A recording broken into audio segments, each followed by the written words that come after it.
como los veo histológicamente activos, ya vieron placas de peritoneo. Ya dieron características, ¿verdad? Todavía no. Bueno, entonces, voy a obviar lo mismo que hice con pulmón y que he hecho con todos, pues obviar las características histológicas que van a ver. Voy a concentrar en lo propio. Me dice, es una membrana que es sin membrana, que es tapiza, que es cerosa, que es transparente. Vamos a revisarla.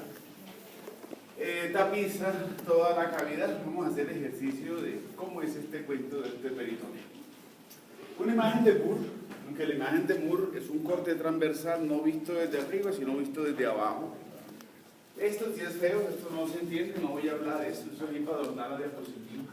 Pero sí pensando en que no es nada diferente a lo que hicimos en cuello, no es nada diferente a lo que hemos hecho en el transcurso de nuestro deambular anatómico, y es que todas las cavidades donde estemos, o en los sitios anatómicos, hay unas envolturas, que a nivel de cuello le decíamos fascias, pero esas mismas fascias que se insertaron externamente y también envolvieron internamente, después cuando pasaron o tuvieron inserción en la base de cuello, y envolvieron también a la región pectoral externamente, a la región deltoidea externamente, pero parte de estas aponeurosis que envolvieron estructuras anatómicas en cuello se fueron hacia adentro del tórax.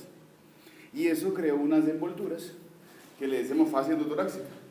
En el abdomen no va a ser la excepción. Y mi abdomen tiene un tapiz, y el tapiz de mi abdomen se llama peritoneo. Y el mismo ejercicio que hemos hecho en este corte, simplemente voy a describir algo.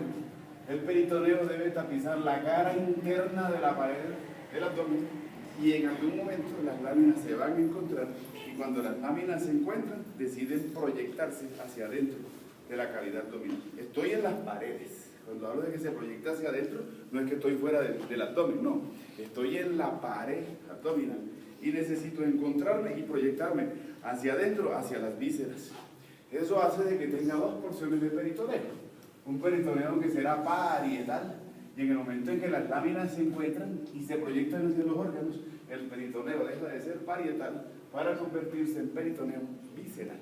Cada hoja de peritoneo que esté en pared deberá tener un protagonismo en la envoltura de mis órganos, en cada órgano donde estemos. Algo interesante y hermoso del peritoneo es una sola lámina. Sigo teniendo lo mismo, no me extraña, siempre ha sido una sola lámina. Una lámina que tiene que desdoblarse y envolver. Sigo teniendo la misma tarea, una sola lámina haciendo eso. Pero el peritoneo es más complejo que esto. Vamos a ver cómo nos va. Vamos a ver la complejidad de esto. Aquí. Diferentes vistas. Ya debemos tener eso claro, ya debemos revisado eso. Simplemente aquí lo que estoy en esto, estoy pensando en órganos que son, lo habíamos hecho la división alguna vez.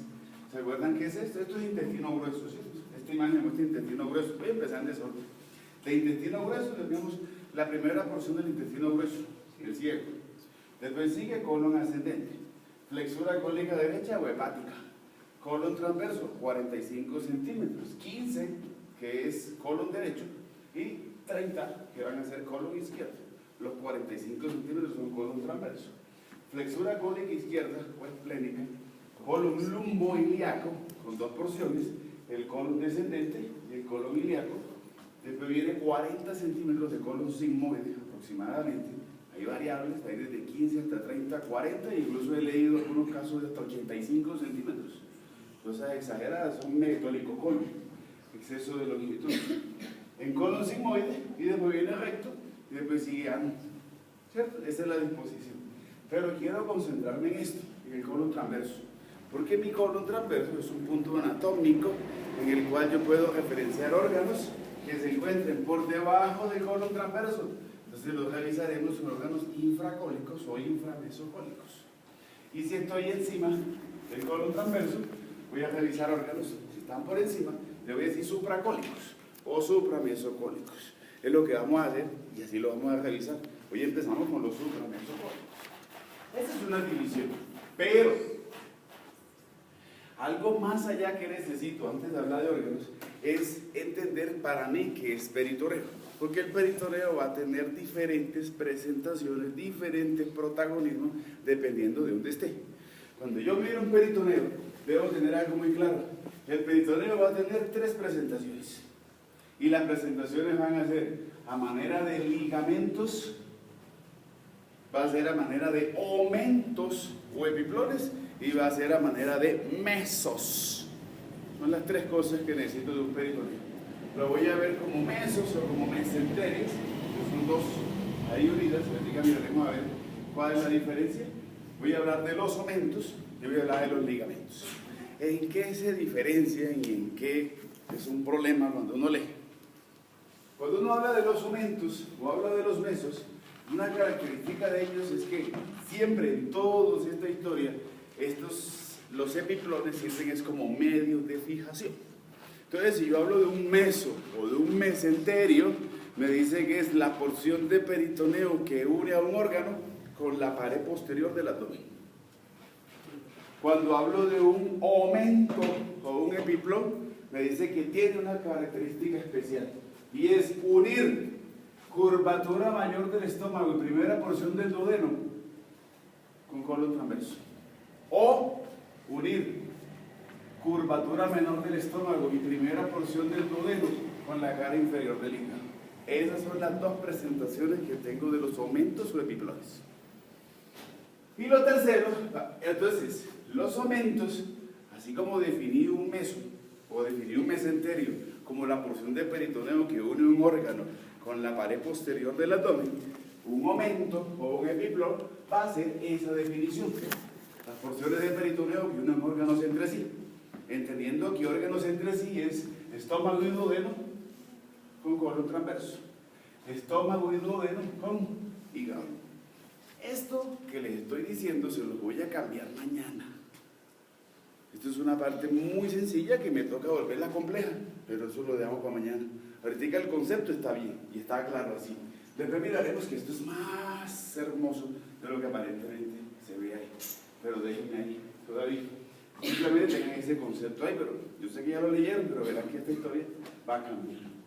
Y lo tercero que necesito van a ser los ligamentos. ¿Qué características tienen los ligamentos? 2. Unen órganos entre sí, o unen órganos con la pared del abdomen. Y estoy hablando de pared del abdomen, no solamente la pared anterior, sino la pared lateral, la pared posterior o la pared superior. ¿Sí o no? Entonces, no, voy a decir 2 ejemplos nomás. Por lo menos quiero un ligamento que una a un órgano con la pared lateral o lateroposterior del abdomen. Voy a utilizar este. Ligamento frenocólico izquierdo de Foves. Me está uniendo a la flexura cólica izquierda con la pared posterior del abdomen, posterior lateral del abdomen. Es un ejemplo, lo vamos a ver todos. Y si quiero unir órganos entre sí, entonces veo esta manchita amarilla. Ligamento gastroesplénico. Está uniendo a la curvatura mayor del estómago con el vaso, con el hilio del vaso, con la cara medial del vaso. Si estoy específico, ¿cierto? Ahí no hay problema. Bueno, ¿cuál es la diferencia entonces en todo esto? La literatura dice que es que los ligamentos no tienen vasos sanguíneos y nervios. No, yo eso no me lo paso así, y ahí sí llevo la contraria. Creo que tiene menos. Entonces, cuando uno habla de los mesos o de los omentos, una característica es tejido graso. Una característica es, no lo veo, vamos a ver, abundante irrigación, una abundante inervación y abundante tejido linfático. Por eso a estos jovencitos le dicen los policías del estómago, del abdomen, porque van a reaccionar, sobre todo este, que vamos a revisar ahorita, que va a tener la característica de ser quien verdaderamente haga o detecta alguna alteración a nivel abdominal y prenda las alarmas para dar esos signos o síntomas propios de un proceso infeccioso. Lo revisaremos después. Entonces, entre lo que es los omentos y lo que son los mesos o mesenterios, tienen abundante irrigación, abundante inervación y abundante tejido linfático. Y lo voy a diferenciar de los ligamentos en que aquí existen, pero en menor cantidad. Eso para mí es la diferencia. Para mí, Humberto. Allá pelean con sus cirujanos cuando estén allá en esa práctica. ¿Listo? Empiezo, no me pierdan. Los ligamentos voy a obviarlos porque lo vamos a revisar en cada una de las situaciones, pero ya conocemos algunos. Este lo habíamos mirado hacía rato, desde que estábamos en tórax. gastrofrénico, ¿cierto? Gastrofrénico. Listo. Bueno. ¿Qué necesito entonces? Miremos a ver qué se me presenta a mí en aumentos. Los aumentos son dos: el aumento menor y el aumento mayor, o epiplón menor y epiplón mayor. Así de sencillo. Entonces, cuando hablo de aumento menor, epiplón menor, o también le puedo decir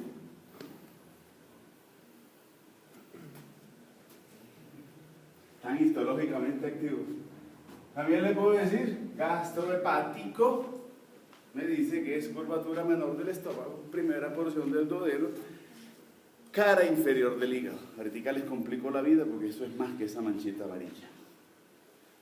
El segundo aumento de epiplón es el epiplón mayor. Entonces lo voy a tomar como un delantal. Lo revisaremos, también es más complejo que esa manchita amarilla. Hoy solamente quiero nombrarlos y mostrárselos como esa porción de peritoneo que va desde la curvatura mayor del estómago, primera porción del duodeno, y llega hasta el colon transverso. Eso para mí es un aumento mayor, es un epiplón mayor o gastrocólico. Gastrocólico. ¿Listo? Solucionados los aumentos. Problema, los mesos. Tres figuras diferentes. Aquí tengo en posición a esto. ¿Qué es esto?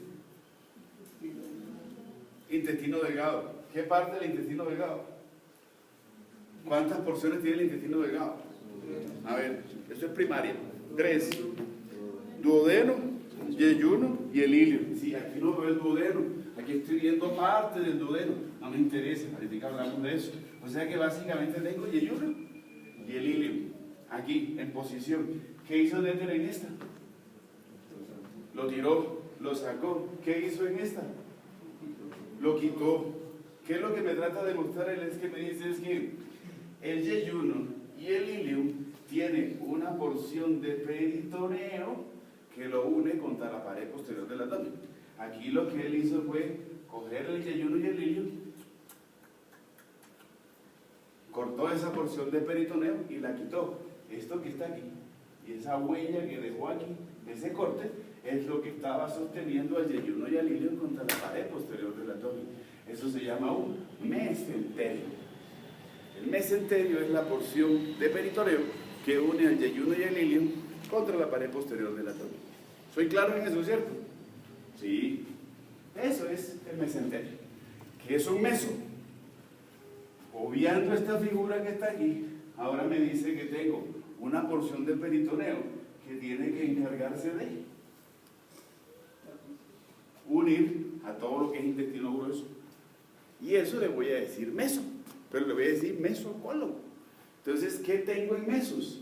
Fácil, una porción del peritoneo que se va hacia la derecha, y al irse hacia la derecha me va a formar un mesocolon derecho. El mesocolon derecho tiene dos cosas. No solamente voy a unir al ciego, sino que también necesito unir a esto que sale de aquí, a ese divertículo que se llama el apéndice vermiforme. Entonces tengo mesocolon derecho como un mesoapéndice, porque está uniendo al apéndice.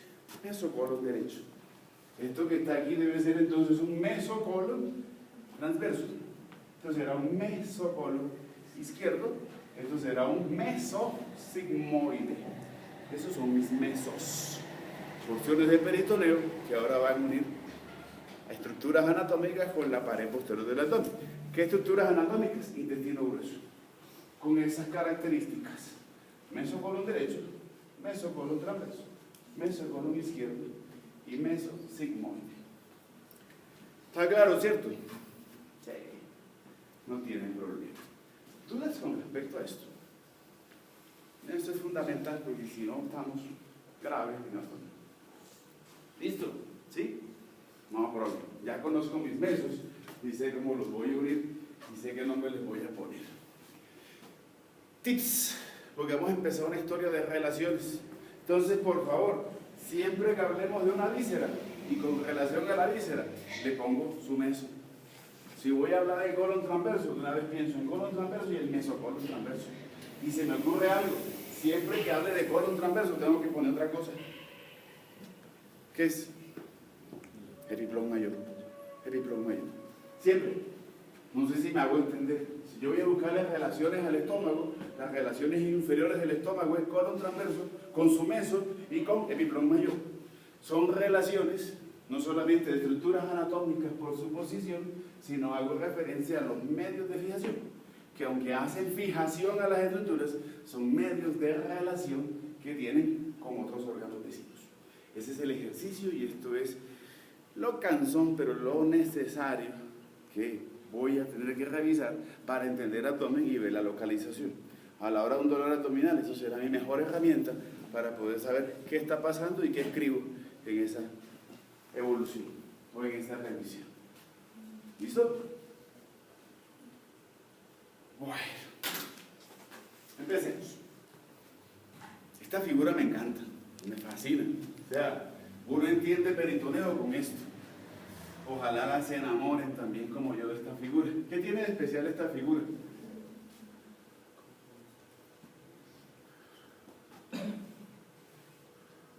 ¿Qué estoy señalizando? ¿Qué me trata de mostrar Déter en esta figura? Mire, doctor, usted necesita para entender peritoneo esa figura, porque es la única manera de entender cómo el peritoneo y las hojas se encuentran para proyectarse y envolver órganos. ¿Me explico? ¿Qué estoy viendo aquí? ¿Qué veo en esta figura? Una porción de peritoneo. Una porción de peritoneo, en este caso será peritoneo parietal posterior, ya hablamos de eso, superior e inferior. Se encuentran y cuando se encuentran se proyectan hacia adelante. O sea que todo esto que está aquí es una huella de quién? Del mesocolo transverso. Aquí tengo porciones de peritoneo, una que es derecha y una que es izquierda. Se encuentran y al encontrarse se proyectan hacia adelante. Esta huella que está aquí me está diciendo que es la manera en que las dos hojas de peritoneo se encuentran y de ahí nace el mesenterio. ¿Sí me hago entender? Esto es fundamental para entender el juego tan hermoso que hace el peritoneo. Hablemos de eso. Bueno, dice, tengo un trabajo y el trabajo me dice tapice la cavidad abdominal. Y no solamente tapícela, sino que también tiene que formar estructuras que sirvan de fijación para los órganos que están dentro de la cavidad abdominal. ¿Qué voy a hacer? Voy a hablar de esto, eso ya lo dijimos.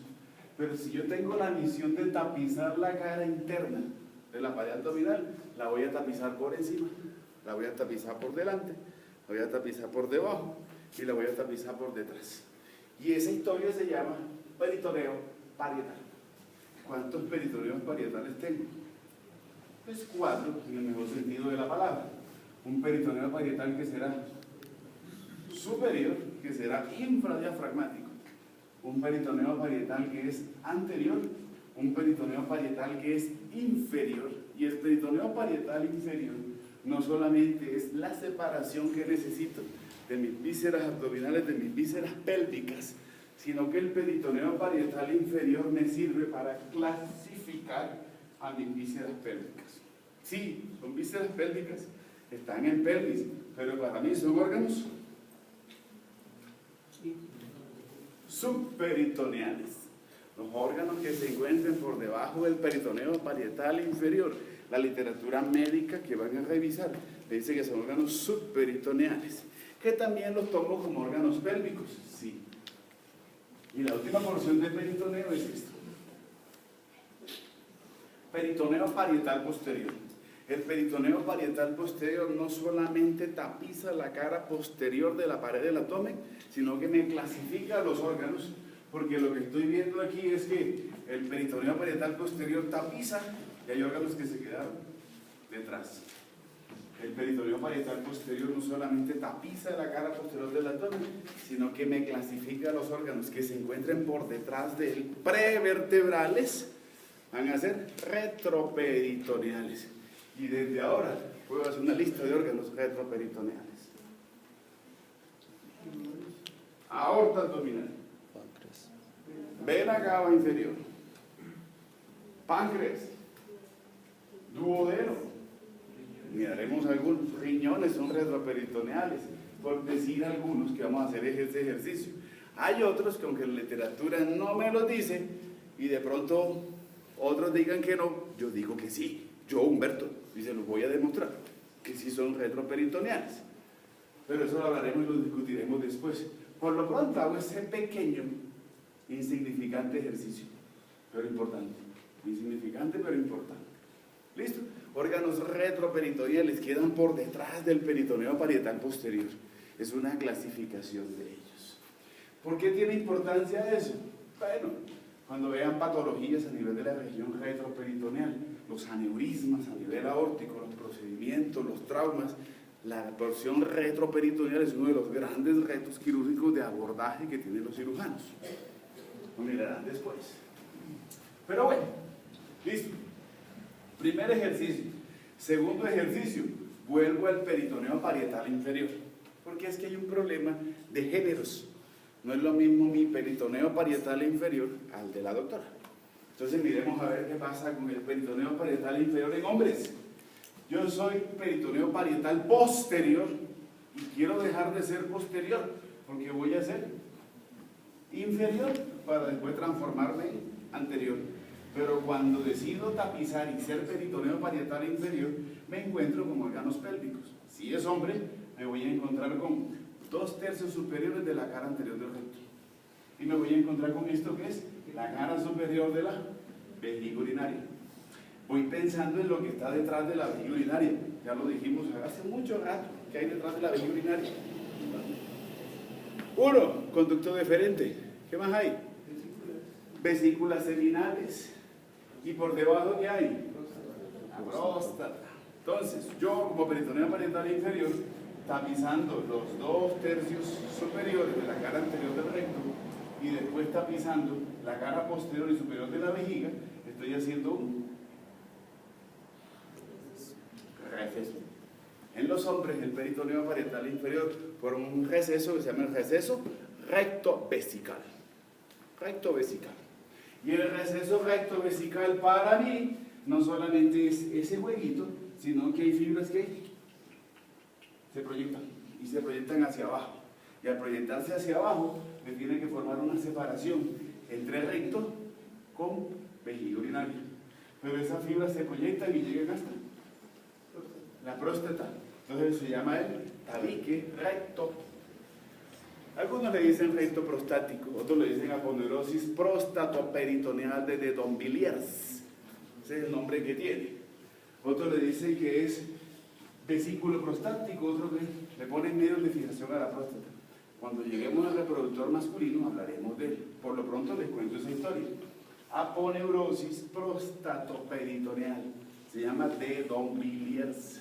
Lo tomo como un tabique separador entre recto, vejiga y también como un medio de fijación para próstata. Eso es el peritoneo parietal inferior. Después lo hablamos en el reproductor masculino. ¿Qué pasa en mujeres? Hacer lo mismo. El peritoneo parietal posterior tapiza 2/3 superiores de la cara anterior del recto, pero después tiene que tapizar el cuerpo del útero. Tapiza el cuerpo del útero en su porción posterior, en su porción superior, en su porción anterior, en su porción inferior y se desdobla. Y después tapiza la cara superior de la vejiga urinaria. ¿Qué hice en femeninos? 2 dobleces, 2 recesos. Entonces esto va a ser el receso vesículo uterino o fondo de saco de Douglas. Y esto que está aquí va a ser el receso. Perdón, ¿qué dije aquí? ¿El otro? ¿Recto uterino? Ah, bueno, pensé que lo había empatado. Aquí voy a crear un receso recto uterino o fondo de saco de Douglas y aquí creo el receso vesículo uterino. ¿Listo? 2 recesos a nivel. Eso hace mi peritoneo parietal inferior en las damas. Crea esos 2 recesos. El receso recto uterino y el receso vesículo uterino. ¿Listo? Oiga, voy a hacer lo mismo. Aunque bueno, Néter ahí no me ayudó mucho. Pero creo que esta historia de este peritoneo debe contribuir aquí a hacer algo. Un tabique, una separación. Y ese tabique será el tabique. La pared posterior que coincide. Hay una pared común ahí compartida entre lo que es vagina, entre lo que es útero y recto. Tabique recto. tracto vaginal. Y aquí va a ser vesículo vaginal. Me crean dos compartimentos. Y ese vesículo vaginal le pueden decir fascia de Albam, con H, y B de Hugo, Albam. Lo hablamos en el reproductor femenino. Pero ya desde ahora estoy viendo que el peritoneo es más que simplemente pasar, clasificar y separar. Me está formando tabiques que deben servir no solamente para separar abdomen pélvico, sino dentro de los órganos pélvicos crear compartimentos, crear separaciones. Eso lo miraremos después, que se forma una fascia pélvica o fascia sacro, recto, génito, vesículo pubiana. Y es el medio de fijación que necesito que cuando él pasa aquí se desdoble y asegure los órganos pélvicos. Después hablamos de eso. Pero esa historia sí que se mantiene ahí. No me lo olviden, que lo vamos a retomar en 2 semanas. ¿Estamos claros? Listo. Sigo avanzando. De toda esta envoltura, porque ya envolví superior, posterior, anterior e inferior, pero me dicen, y esta es fea, no parece que no dijera nada, pero dice mucho. La Target me muestra algo. ¿Qué me dice la Target? Estómago, colon transverso,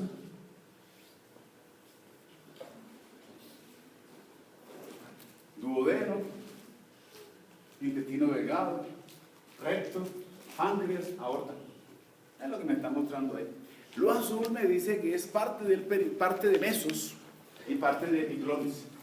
¿Cierto? Esto va a ser epiplón menor, esto va a ser parte del epiplón mayor, y esto que está aquí va a ser mesenterio. ¿Están siguiendo la idea, cierto? Sí. ¿Qué pasa de toda la distribución que hago al final de la historia, cuando soy peritoneo parietal en sus 4 presentaciones, o cuando soy mesos o soy omentos?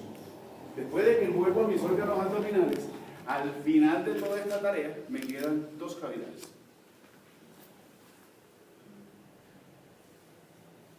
Una cavidad abdominal mayor o peritoneal mayor, y me queda un espacio ahí atrás. No le voy a decir peritoneal menor, porque no se llama así. Pero de toda la distribución y de todo el espacio y de todo el ejercicio que hice de tener peritoneo parietal y después el visceral, llámese aumentos o llámese epiplones, al final me quedan 2 huecos. Un hueco grande y un hueco pequeño.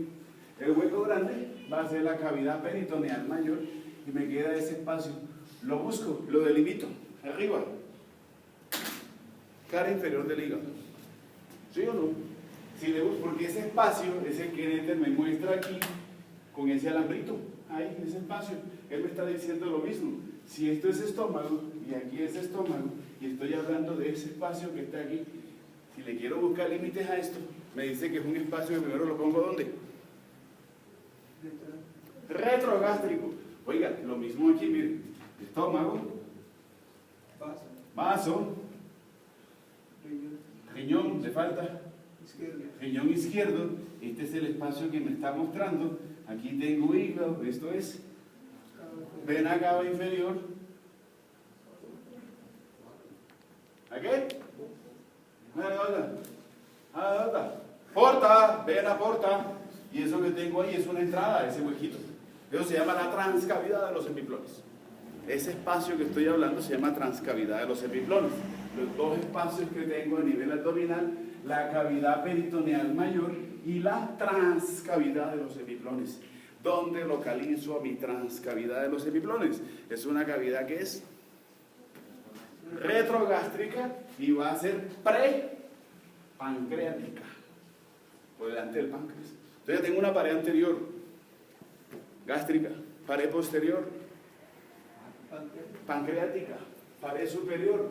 Es más, la pared superior, ¿quién es? Hepática, pared inferior.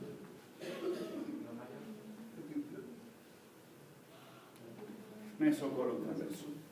Mesocolon transverso. Le quiero buscar paredes derechas e izquierdas.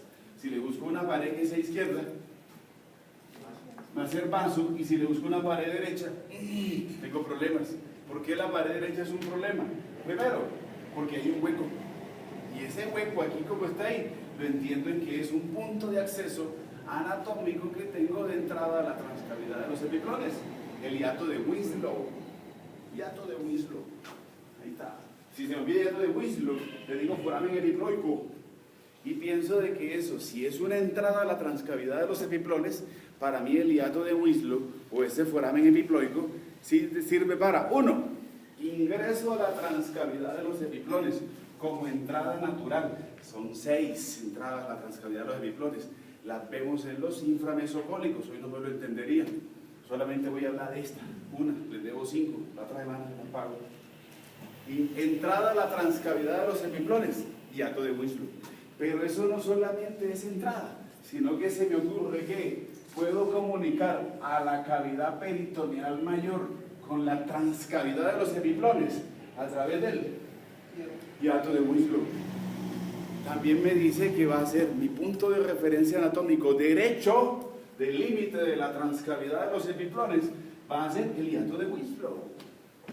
El límite derecho, como dice hiato, significa eso para mí. ¿Estamos? ¿Sí? Bueno, por si acaso, si se me olvida transcavidad de los epiplones, le voy a decir bolsa aumental. Si quiero hablar bonito, bolsa aumentales. ¿Y tú dónde estudiaste? No, en la de Pamplona. Bolsa aumentales. Listo. Muy bien. ¿Estamos? Sí. Bueno, entremos en materia. Ahora sí, se acabó la introducción. En últimas, para iniciar mi historia de hoy, quiero tomar o devolverme al colon transverso. Porque si tomo colon transverso, y de una vez, si hablo de colon transverso, estoy pensando en mesocolon transverso, y estoy pensando en epiplón mayor. ¿Por qué? Porque mi historia hoy comienza en los órganos que se encuentran por encima del colon transverso y de su meso. O sea que voy a hablar de los órganos supracólicos o supramesocólicos. Iniciamos.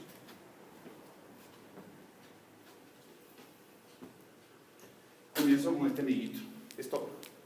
El estómago me dice, sí, el estómago, pero lo ubico en cuadrantes. Yo voy a hacer el ejercicio de 9, que es el más complejo, ustedes hacen el ejercicio de 4, si no, no terminamos. Pero necesito tener muy claro el ejercicio de órganos y su ubicación en 4 y en 9 cuadrantes. Me encargo de los 9, que es el más complejo de los 4, se los dejo. Opinión del domingo, no tiene problema. Muro, también, la imagen de muro está ahí, perfecto. Si hablo de la ubicación del estómago en 9 cuadrantes, voy a decir que el estómago se encuentra a nivel de epigastrio y se encuentra a nivel de hipocondrio izquierdo. Es su ubicación. Ahora también me dicen lo siguiente, porque ahí lo veo que es un órgano que es sufrénico, está por debajo del diafragma. Entonces me dicen está en una región o en un espacio sufrénico izquierdo. Este espacio sufrénico izquierdo lo leyeron que decían que era el espacio semilunar de Traube. Es lo mismo.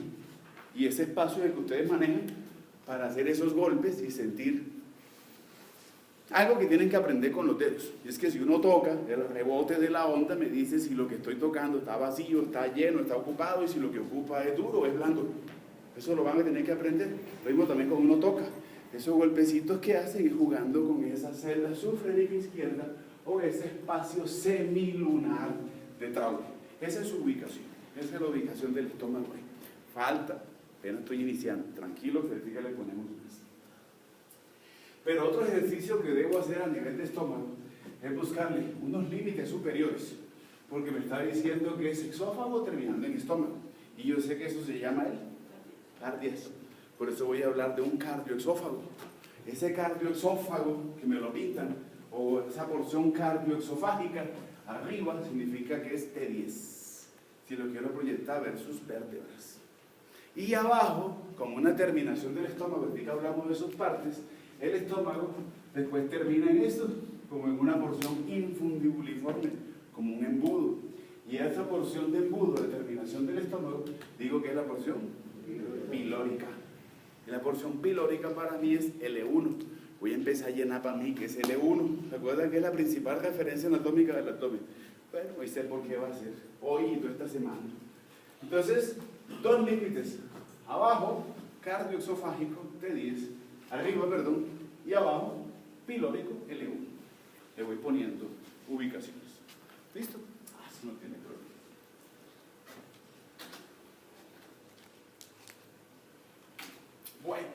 ¿Qué se considera el estómago? Oiga, yo traigo un exófago, entonces me dicen que es la porción dilatada del tubo digestivo. Y de esa porción dilatada del tubo digestivo me dicen que es un órgano mezclador, dicen que es una hamaca, mi docente decía que era como una hamaca, que ahí llegaban los alimentos y todas esas secreciones que se conocen como quimo, esas secreciones químicas que ayudan a desdoblar los alimentos, el estómago simplemente empieza como a hacer un movimiento de contractilidad para mezclar eso que yo consumo con los jugos gástricos y empezar ese proceso digestivo. Miremos las partes que tiene este jovencito. Primero, la llegada del esófago al estómago implica que es la porción del cardias. Primero. Segundo, esta zona, me hablan que una zona cardíaca, no confundirla con corazón, es esa región o esa transición entre lo que es cardias con estómago, entonces esa región de cardias. Pero acuérdense que ya le habíamos puesto nombre a esta región, y esta región se llamaba el ángulo cardioesófago tuberositario de HIS. HIS. Primero. Segundo, después tengo una porción dilatada, y esa porción dilatada tengo dos cosas, porque coincide con esto, que es la tuberosidad mayor, y coincide con la parte más dilatada del estómago. Todas las bolsas, llámese estómago, llámese vejiga urinaria, llámese vesícula biliar, va a tener lo mismo. Siempre llámese vesícula seminal también. Todas mis bolsitas, porque esto es una bolsa, va a tener una porción más dilatada que le voy a decir el fondo. El fondo. En este caso, este es el fondo o fundus gástricos. Bueno, también se le llama fundus. Fondo es lo mismo. Después sigue esta porción que va a ser la porción del cuerpo. Después sigue el estrechamiento. Y esto va a ser la porción pilórica. La porción pilórica tiene dos cosas. Lo más dilatado, que es el antropilórico, y lo más angostico, que va a ser un conducto pilórico. Y este conducto pilórico, ahí como lo veo, no me gusta. Voy a buscarlo como dice Moore. Moore sí me lo muestra bonito, me lo muestra más estrechito. ¿Por qué? Porque es un esfínter. Y es un esfínter que se abre o se cierra para controlar las descargas que debe dar el estómago al duodeno. Porque después de terminar esta historia de estómago y después de la porción pilórica sigue la primera parte del intestino delgado, que va a ser duodeno. Después del píloro, de la porción pilórica, estómago sigue duodeno. Por eso digo que este esfínter pilórico debe ser la estructura que controla las descargas estomacales hacia duodeno. Válvula. La válvula anular. Válvula anular. Es esa estructura que se encuentra ahí, en ese orificio, en ese cierre, ese estrechamiento que sufre el estómago a nivel de píloro, y le digo la válvula anular, con un orificio pilórico y con un esfínter pilórico. ¿Estamos claros, cierto? Okay. No tiene mayor problema. ¿Listo? En promedio, aunque le puedo poner dimensiones, realmente sería un pecado. ¿Por qué? Porque hay estómagos pequeños, grandes, medianos. Hay los que se comen una bandeja paisa y piden un mutecito para sentirse como más cómodo. Hay otros que nos llenamos con cualquier cosita. Entonces es diferente. Pero en promedio me dice que tiene 25 centímetros de largo, aproximadamente. 12 de ancho y 8 de profundidad, y en promedio le caben 1300 cc. Pero dos cosas diferentes. Si yo lo miro vacío, a lo miro lleno, hay algo que voy a ver más en relieve que no. Si está vacío, está lleno. Si está vacío, ¿qué le encuentro? Jugosidades. Entonces le digo jugosidades gástricas. Deben hacer las jugosidades. Y creo que esa piel extra que tiene ahí, que aparentemente se ve y que cuando esté dilatado se pierden las rugosidades, es para tener la facilidad de dilatación y de contractilidad. Pero tengo otro problema. ¿Cómo hace el estómago para tener, sí, a través de esto que es internamente y de su capa, que vamos a ver que es muscular, él tiene la facilidad de dilatarse y de contraerse? Pero ¿qué necesitará entonces dentro de la cavidad abdominal para tener un espacio para él poder dilatarse? Hoy tienen parcial de esto, ¿cierto? ¿No? ¿Cuándo es mañana?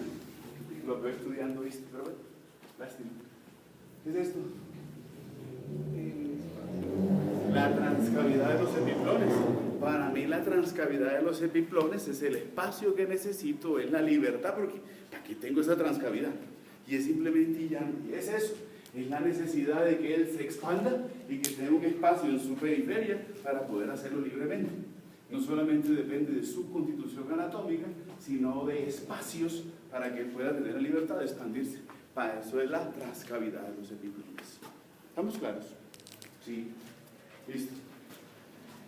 Bueno, muy bien. Sigámosle poniéndole ¿qué? Poniéndole contribuciones a esto.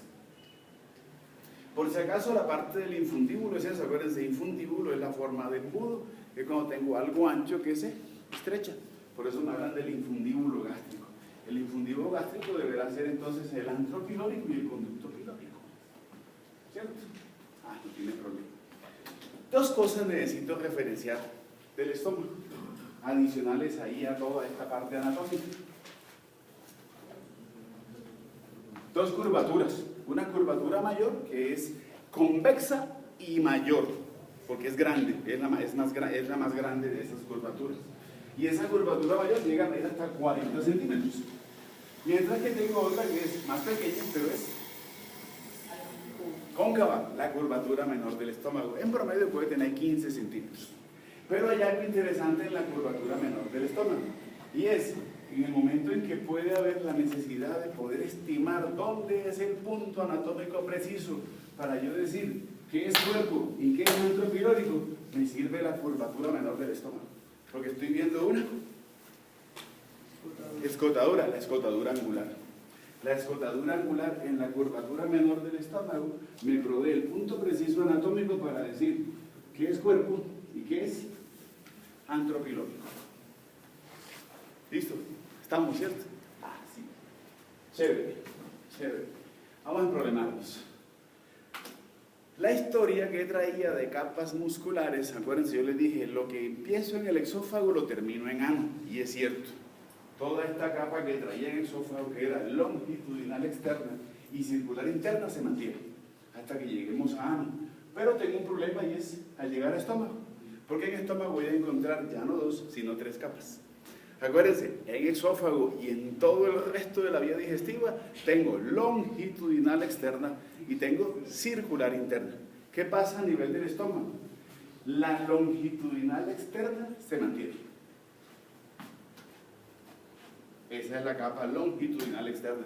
Se mantiene en el estómago. Sin embargo, para entender fisiología y el movimiento, me van seguramente a necesitar, Gayton me pide que me acuerde de la parte anatómica para ver dónde se da la condensación de fibras longitudinales externas en el estómago. Y ahí me lo dice. ¿Dónde se condensan?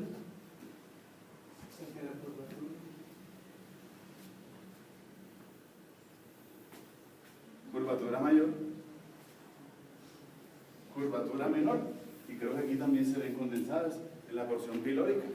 La capa longitudinal externa muscular del estómago se condensa en curvatura menor, en curvatura mayor y en porción pilórica. Primero. Segunda. Ahora me dice que tengo esta. La capa intermedia o media. La capa intermedia media ahora van a ser fibras circulares. Y la capa más interna, por el corte, ¿de lo que son? Oblicuas. Son las 3 capas: longitudinal externa, circular media y oblicuas internas. Pero las oblicuas y las medias tienden a condensarse. ¿Dónde se condensan? Ángulo cardioesófago tuberositario de His. Y se condensan formando una disposición anatómica que se conoce como el collar de Helvetius. Nombre bacano para el chino. Helvetius José. Helvetius José, venga. Helvetius, el collar del Helvetius. Es esa disposición de fibras que se condensan en la región cardioesófago tuberositario de His. ¿Listo? Yeah. Suave, relajado. O sea que, si reviso las capas, voy a tener la capa más externa que será el peritoneo. Lo más externo que es peritoneo. Después sigue la capa muscular con las 3 posiciones: longitudinal externa, circular media, oblicuo interna. Después sigue submucosa, vasos sanguíneos, nervios, linfáticos. Y después sigue la más interna que es mucosa. lo que ya vieron en esto. Ahí no me voy a meter, como lo saben las células que están ahí, ¿cierto? ¿Ya vieron el estómago? Van volando entonces. Estamos sintonizados en esto. Medios de fijación. ¿Cómo fijo al estómago? Vamos a fijar. Medios de fijación rápido y sin dolor, porque ya lo tenemos. Con el foliolo izquierdo del diafragma. Y sería tu velocidad mayor del estómago con la cara inferior interna del foliolo izquierdo del diafragma. Va a ser por un ligamento. ¿Qué es ligamento? Gastrofrénico. Empecemos por los ligamentos. Curvatura mayor del estómago, cara medial del vaso. Un ligamento que se llama ligamento. ¿Cómo es? Gastroesplénico. Ligamento gastroesplénico. Medios de fijación. Segundo, tercero, cuarto. Mis dos medios de fijación que están ahí. Esto va a cambiar, pero hoy se los acepto, mañana ya no. Curvatura mayor del estómago, primera porción del duodeno, hasta colon transverso. Le puedo decir epiplón mayor, o le puedo decir aumento mayor, o también le digo gastrocólico, medio de fijación. Y el otro va a ser esto. Curvatura menor del estómago, primera porción del duodeno, cara inferior del hígado. Y le voy a decir aumento menor, epiplón menor o gastrohepático. Problema sobre esta belleza. Este epiplón menor es más que medio de fijación. ¿Qué me dice la literatura? Me dice, mire, el epiplón menor o aumento menor tiene tres partes. Una porción que es condensa, una porción que es flácida y una porción que es vasculosa. Miremoslo por Nether. Por Nether. Nether me lo muestra igualito. Me dice, mire, la porción superior es la porción condensa. Perdón, la porción condensa. La porción intermedia, ¿cómo la pinta él? Sí, se ve ahí como si estuviera apenas superpuesta. ¿Y se ve cómo? Se ve así como flácida. Entonces me dice que es la porción intermedia o la porción flácida. Y la última es una porción que es infero derecha. Y esa porción infero derecha, ¿cómo la pintan? Se ve como más fibrosa. Y esa porción más fibrosa le voy a decir que es la pars vasculosa. Miremos qué significa eso para mí. La porción superior no tiene problema. La pars condensa es la porción de epiplón menor que sirve de fijación no solamente a la curvatura menor del estómago, sino que se relaciona con exófago. Primera. Segunda, la pars flácida es medio de fijación y se relaciona principalmente con curvatura menor del estómago.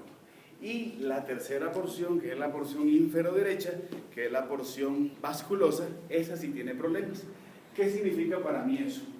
No es solamente medio de fijación entre la cara inferior del hígado y la curvatura menor del estómago, sino que ya aquí, en esta figura, no es tan explícito.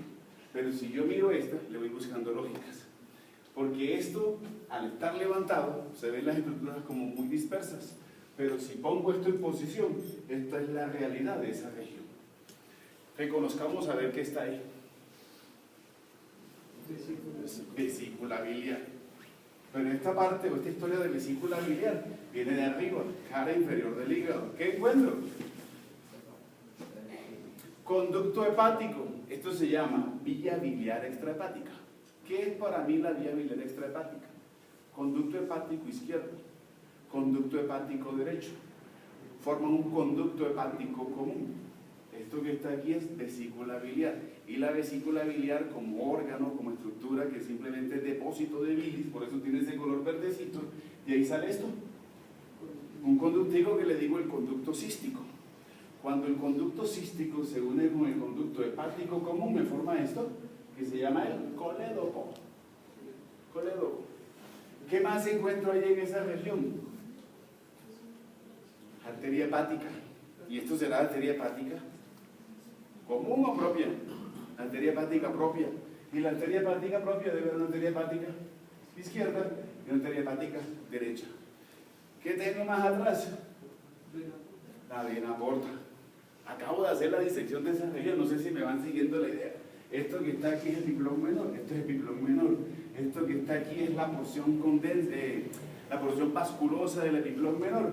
Y me está diciendo que la porción vasculosa del epiplón menor me dice que forma, y es la estructura que no solamente le da fijación al estómago y a la primera porción del duodeno con la cara inferior del hígado, sino que es la estructura necesaria para proteger al pedículo infrahepático. El hígado tiene dos pedículos, uno superior, suprahepático, y uno inferior, que es infrahepático. Esa porción vasculosa protege a eso. Lo disequé, y al disecarlo seguro que me encontré. Entonces la porción vasculosa del epiplón menor o inferoderecha va a ser la estructura que protege al pedículo hepático. Y eso que acabo de decir del pedículo hepático es esa historia de la vía biliar extrahepática con la formación del conducto hepático común por el conducto hepático izquierdo y derecho, la llegada del cístico formando colédoco, arteria hepática común, perdón, la propia, formando la hepática derecha e izquierda, y la porta. Se los van a preguntar como tríada portal. Eso también se llama tríada portal y eso hace parte de ese pedículo infrahepático. ¿Cierto? Sí, pero más de eso, tengo que revisar más cosas que están ahí. ¿Qué está ahí? Porción pilórica. Duodeno. Páncreas. Flexura cólica derecha o hepática. La porción derecha del colon transverso. La porción del epiplón menor. Esa porción inferoderecha o pars vasculosa. No solamente es lo que acabo de decir, sino que también se transforma en un ligamento y un medio de fijación. Y desde hoy les voy a decir ligamento cístico duodeno cólico. Cístico duodeno cólico. La literatura me dice cístico duodenal. Doctor, si me lo coloca no se lo hago, porque se llama cístico duodeno cólico, porque le sirve de fijación a eso, a la vesícula biliar, por eso el nombre cístico, al duodeno, por lo que veo ahí en el duodeno, y al cólico porque tengo ahí cerca también la historia de la flexura cólica derecha y el colon transverso. Ligamento cístico duodeno cólico. ¿Soy lo suficientemente explícito? ¿Estamos? Sí. Bueno, este es un problemita ahí, no me interesa mucho, pero tengo que contárselos porque van a entrar a cirugía y no quiero que lo pasen por ahí en cirugía. Para mí, Humberto, no sé para los cirujanos, cuando revisen ustedes eso, pero tienen ya para discutirlo, me dicen que aparece otros dos ligamentos. Oiga, miren, tengo esta imagen aquí. Diseco porque voy a quitar esta región y voy a disecar. Al disecar esta región y quitar a este epiplón menor es porque voy buscando esto. El premio mayor de mi disección de abdomen, al yo decidir romper, entrar por el epiplón menor y profundizarme, es buscar esta belleza que está ahí. Buscar aorta abdominal, buscar páncreas, ver la transcavidad de los epiplones y buscar tronco celíaco. ¿Estamos o no estamos? Me estoy haciendo claro, ¿cierto? Listo. Ahora, cuando reviso tronco celíaco, me va a aparecer dos historias. Esta que está aquí, que ya la conocemos, la gástrica izquierda, y esta que está aquí, que es la hepática común. ¿Cierto? Ahora, aparecen dos ligamentos que me dicen que van desde la arteria gástrica izquierda y que van desde la hepática común hasta la curvatura menor del estómago. Por eso yo digo que esa historia es la misma que está aquí. Solamente es que es porciones del epiplón menor que tienen una distribución específica desde la gástrica izquierda a la curvatura menor del estómago y desde la hepática común hasta la curvatura menor. Pero es el mismo epiplón menor, solamente de que toma dos medios de fijación adicionales, se condensa un poquitico más de fibras para tener esa disposición. Cuando lo lean, me va a decir que es la hoz de la coronaria o la hoz de la hepática.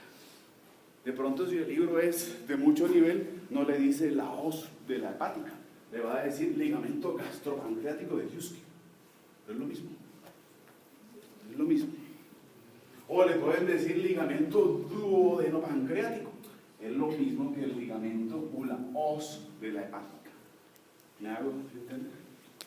Dos ligamentos adicionales son lo mismo, solamente que toman otros medios de fijación. ¿Estamos? Sí. Alegrías. Bueno, ubiquemos, vamos a buscarle relaciones a este tema, ya está bueno. Bueno, relaciones superiores, ya lo habíamos dicho. Es un órgano que es sufrénico, celda sufrénica izquierda, pero yo sé que le voy a decir espacio semilunar de Traube. Primero. Segundo, le busco ubicaciones con, ya hice el ejercicio de buscarle con vértebras. Ahora quiero buscarle entre costillas, entre la quinta, novena costilla. Y por lo que veo ahí, las relaciones costales van a ser mucho más relaciones que simplemente las costales o relaciones con vértebras. Porque le quiero también colocar, al hablar de relaciones diafragmáticas, es una relación también con borde inferior circunferencial del pulmón izquierdo. También le voy a buscar relaciones con fondos de sacos pleurales, mediastino costal anterior, mediastino diafragmático y costo diafragmático. Son relaciones que tengo ahí. ¿Sí o no? Pero también le quiero buscar relaciones con órganos. Entonces vamos a buscarle paredes a esto. Pared anterior. Unas relaciones costales. Pero esas relaciones costales también las proyecto como, ya sí, quinta, novena costilla, sí. También relaciones con esto, porque relaciones anteriores serán los fondos de saco costal, mediastino costal anterior y costo diafragmático. Y no solamente es anterior, sino lateral. Pero como quiero situarme en anterior, pongo musculatura de la parte anterolateral del abdomen. Llámese músculos oblicuos internos, oblicuos externos y también transversos abdomen, con fascias transversales, con grasa extraperitoneal, con peritoneo parietal anterior izquierdo. ¿Sí o no? ¿Me van siguiendo la idea, cierto? Sí. Pero también si le busco relaciones anteriores, puedo decir que las relaciones anteriores son unas izquierdas y unas derechas. Si le busco relaciones anteriores derechas, van a ser anteriores y mediales, porque será anterior y también medial. ¿Quién aparece? Hígado. Pero tengo algo especial en el hígado, porque el hígado tiene dos lóbulos, derecho e izquierdo. Lóbulo izquierdo del hígado. Lóbulo izquierdo del hígado. Creo que esta imagen se entiende. Si le quito este ganchito que tiene entre esto, que es lo que me está mostrando aquí, cómo hace un solapamiento sobre la curvatura menor del estómago. ¿Sí o no? Relaciones mediales, además de las hepáticas. Si pongo esto en posición y me concentro con esto, bueno, una relación medial que puedo encontrar necesaria que debo revisar, cuando me proyecto ese medial va a ser medial y posterior y ligeramente posterior. Su terminación, ¿qué va a ser? Píloro, y que va a ser duodeno, debe ser una relación. Pensar en duodeno implica también pensar que en esa sede del duodeno, ahí debo referenciar a páncreas, debo referenciar hacia posterior y hiato de Winslow, transcavidad de los epiplones, la entrada. Hacia posterior también debo revisar páncreas, pero antes de páncreas, acuérdense, transcavidad de los epiplones. Si me voy más hacia atrás y lo levanto, a ver, Nete, ayúdame. ¿Qué pasa si levanto el estómago y le busco las relaciones posteriores? En orden. Transcavidad de los epiplones. Páncreas. No. La cabeza allá. Le falta. ¿Riñón qué? Riñón izquierdo. ¿Cómo? Glándula suprarrenal izquierda. Y si me voy más para atrás.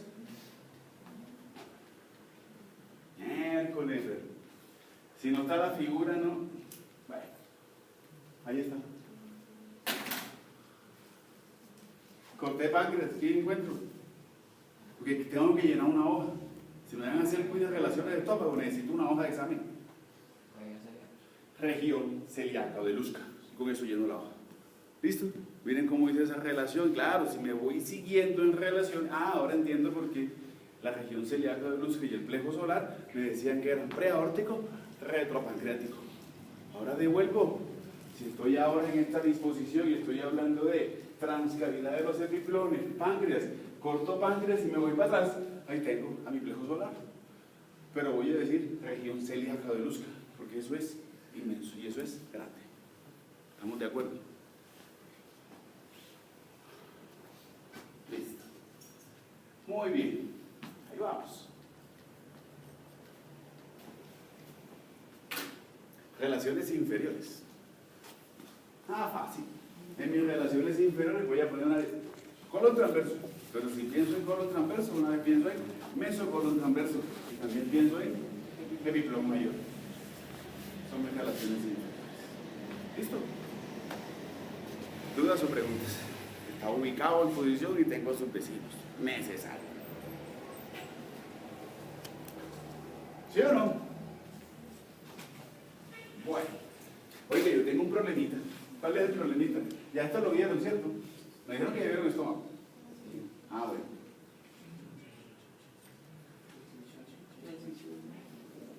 Transición de epitelios, ¿cierto? Eso se conoce como la zona de zigzag.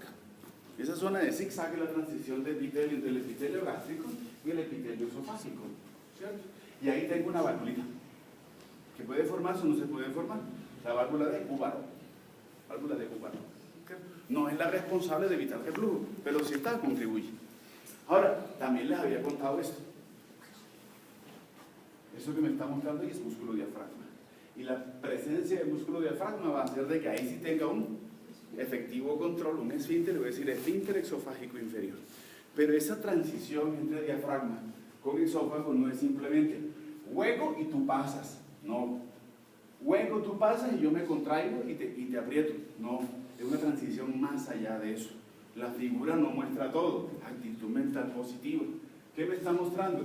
Como es un músculo y el músculo tiene aponeurosis, yo quiero que la aponeurosis y parte de la musculatura del diafragma pase o se relacione con el exófago, se proyecte.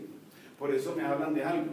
Me dice, mire, a nivel de lo que es esta parte cardioesofágica y el paso del esófago por el diafragma le provee ligamentos que le sirven de fijación y le sirven para hacer una mejor transición, una mejor relación entre diafragma e hiato.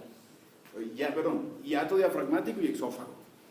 ¿Cómo es esa relación? Primero, ligamentos frenoexofágicos, y son dos. Ligamento frenoexofágico superior y ligamento frenoexofágico inferior. Entonces, si me hago entender, no solamente paso, necesito asegurarte, porque esto tiene contractilidad, y eso se está moviendo. Entonces necesito que esté asegurado. ¿Qué no me muestra la figura? Y es lo que le digo de actitud mental positivo. Así como parte de estos ligamentos, de esta fascia que envuelve el diafragma, aseguran como ligamentos frenoesofágicos, también quiero que parte de la musculatura del diafragma se proyecte hacia arriba y se proyecte hacia abajo. La proyección de fibras superiores del diafragma se forma un músculo que se llama son dos, músculo de Juvara y músculo de Rouget. No Rouget-Müller, porque Rouget-Müller era acá, ¿no? Es Rouget. Las fibras hacia arriba serán músculo de Juvara y las fibras hacia abajo serán músculo de Rouget. Y viene el problema anatómico. Yo no lo quisiera, lo necesito, pero está ahí.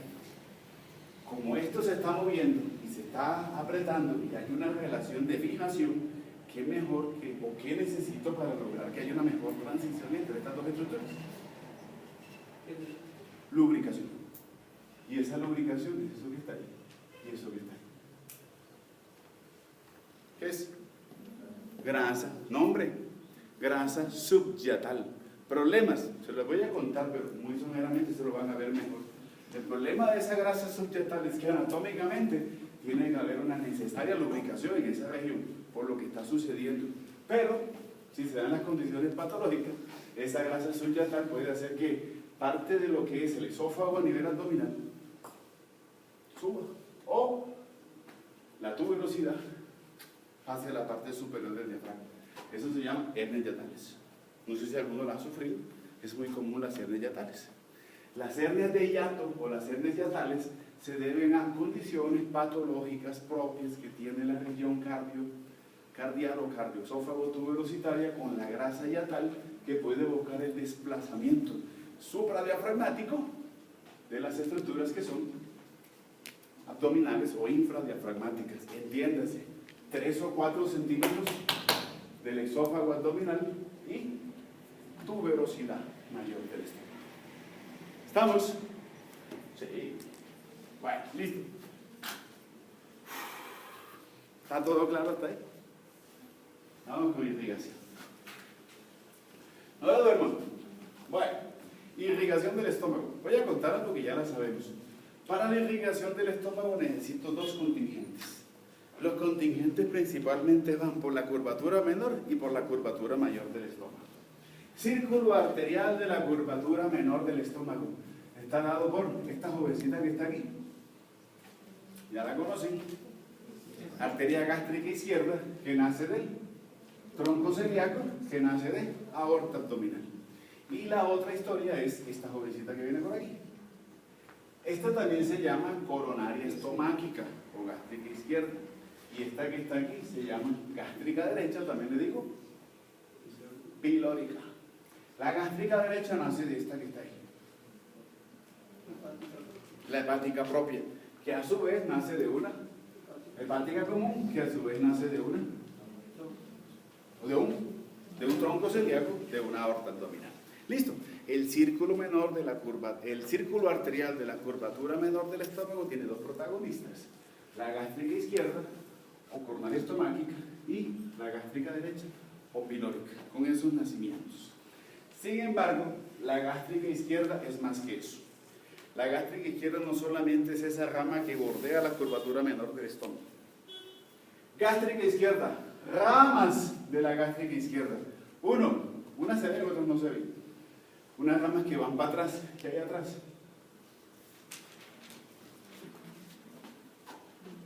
¿Qué es eso? Macetero, trigoideo interno, ¿qué es? Temporales.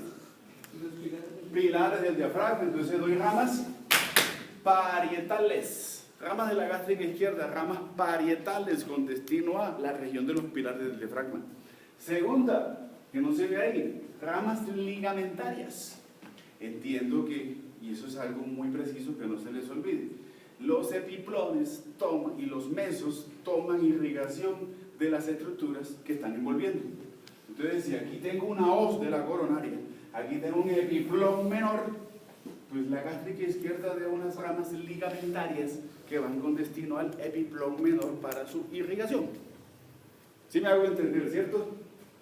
Si anormalmente, pero se ve cada vez más, puedo encontrar ramas hepáticas, que van para el hígado, que nacen de la gástrica izquierda.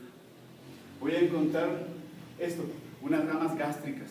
Las ramas gástricas son de dos tipos, una que es anterior y una que es posterior. La rama gástrica anterior se va por la cara anterior del estómago.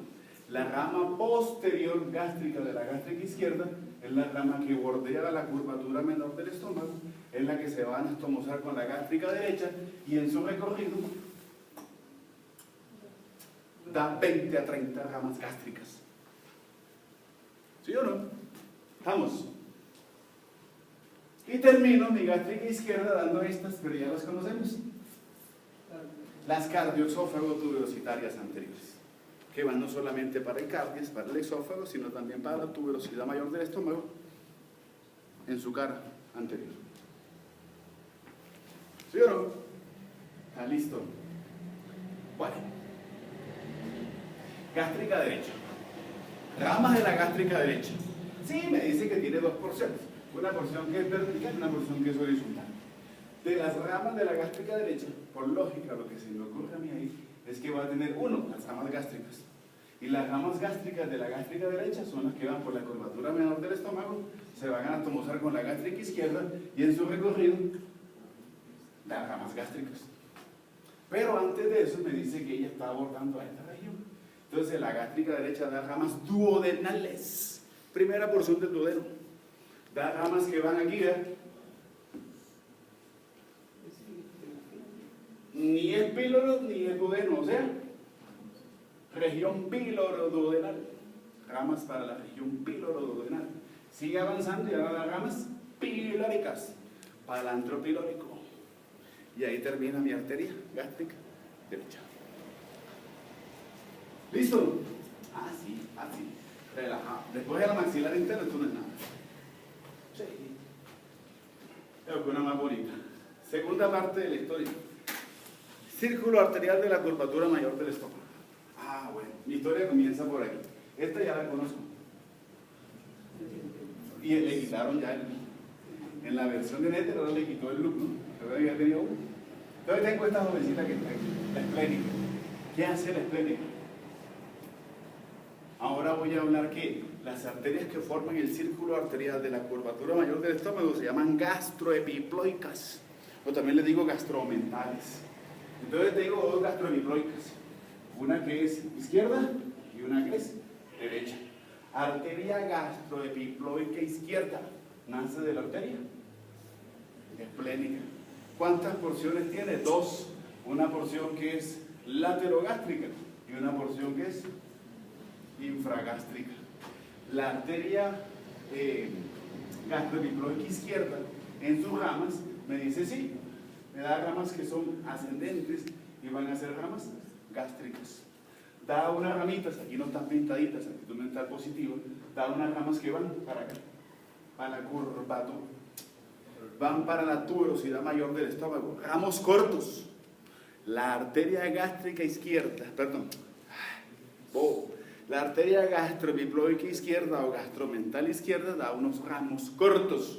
Cuando yo escucho ramos cortos de cualquier arteria, son ramos que van para la tuberosidad. Pero los ramos cortos que nacen de la gastroepiploica izquierda son poco numerosos, son muy poquitos, pero contribuyen a esa irrigación de la tuberosidad mayor del estómago. Son los que no están ahí. Y lo otro que hace la gástrica izquierda es hacer esto. Unos ramos descendentes. Y esos ramos descendentes son ramos epiploicos. Y esos ramos epiploicos van con destino a la irrigación de epiplón mayor. ¿Listo? Sale. Esta sí es una belleza. Actitud mental positiva. De una vez voy a hablar de lo de los páncreas. De una. Bueno, mi problema. Yo sé que sobre eso ya lo conocemos, pero bueno. Aorta abdominal. Tronco celíaco. Hepática común.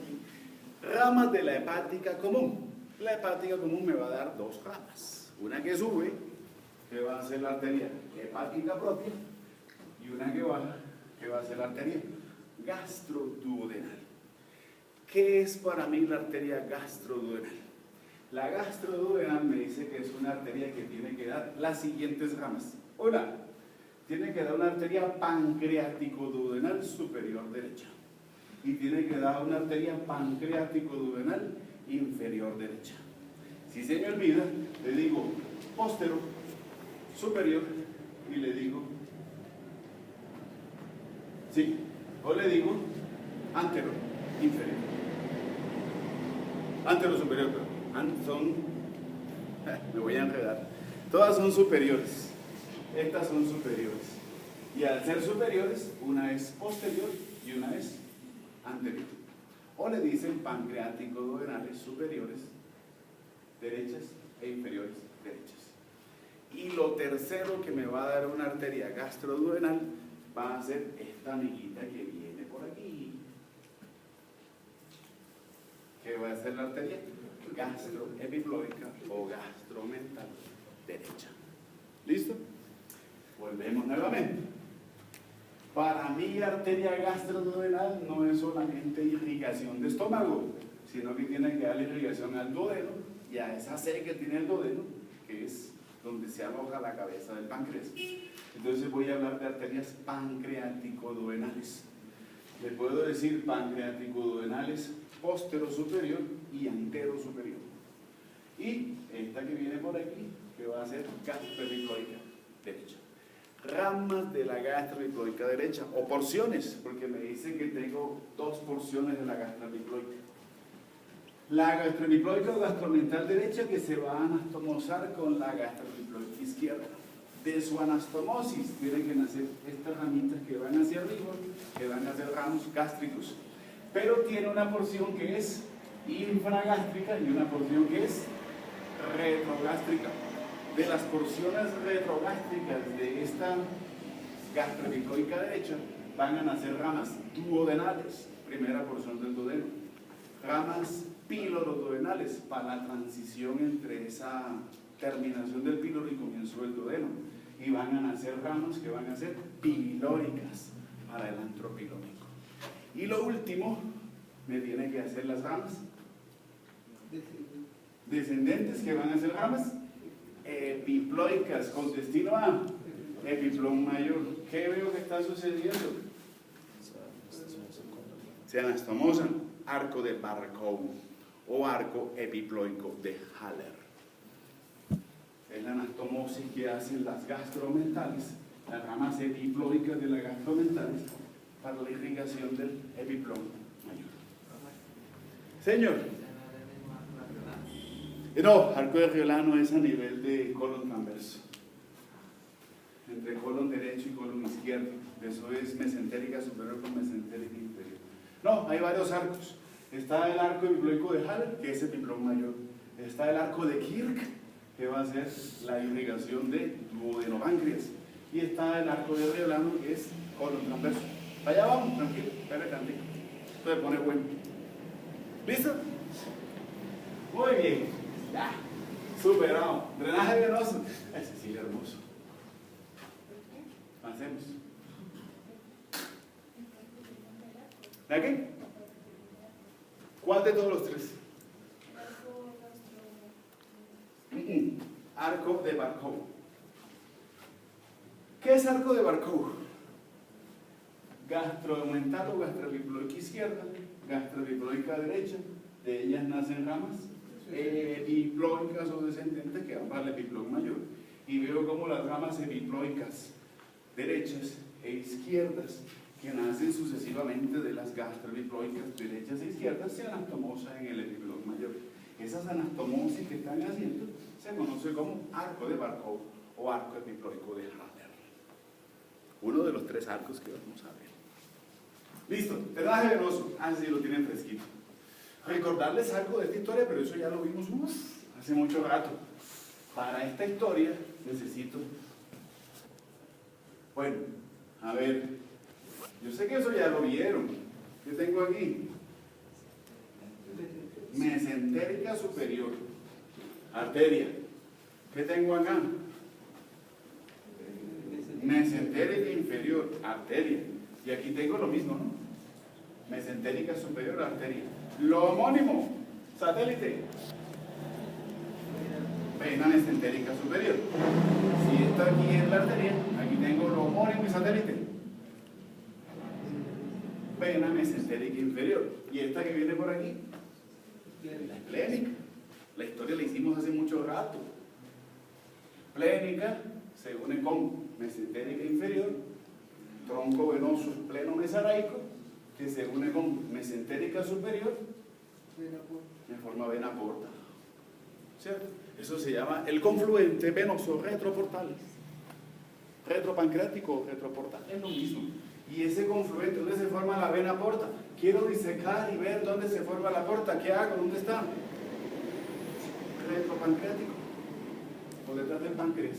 Voy a encontrar esa historia. Por eso se llama también confluente retropancreático, portal retropancreático.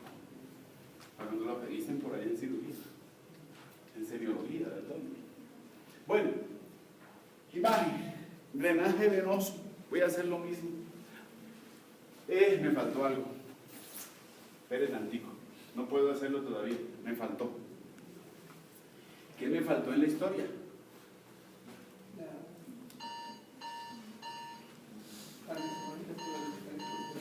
Me toca terminarlo porque si no, no me entienden lo de mañana.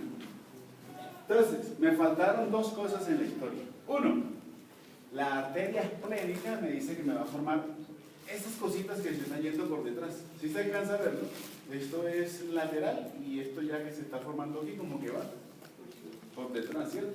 Entonces, de la esplénica se forman dos cosas que necesito para el estómago. Uno, cardioexófago, tuberositarias posteriores. Y entender de que esta historia entonces en la tuberosidad tengo una anastomosis arterial. Las cardioesófagos tuberositarias anteriores que nacen de la gástrica izquierda y las cardioesófagos tuberositarias posteriores que nacen de la esplénica. Y están haciendo un círculo arterial en la tuberosidad mayor del estómago. Primero. Y lo segundo es que de la esplénica van a ser los vasos cortos. Pero estos vasos cortos que nacen de la esplénica tienen el mismo nombre de los vasos cortos que nacieron de la gastroepiploica izquierda, pero tienen algo diferente, son más numerosos. El sistema de vasos cortos, propiamente dicho, para el estómago y para la tuberosidad mayor del estómago son los que nacen de la arteria esplénica, porque son los más numerosos, los más organizados y los que dan la mayor irrigación. ¿Listo? Ahora sí, mañana puedo hablar de drenaje venoso. Ahí vamos, mañana cogemos lo de la panza.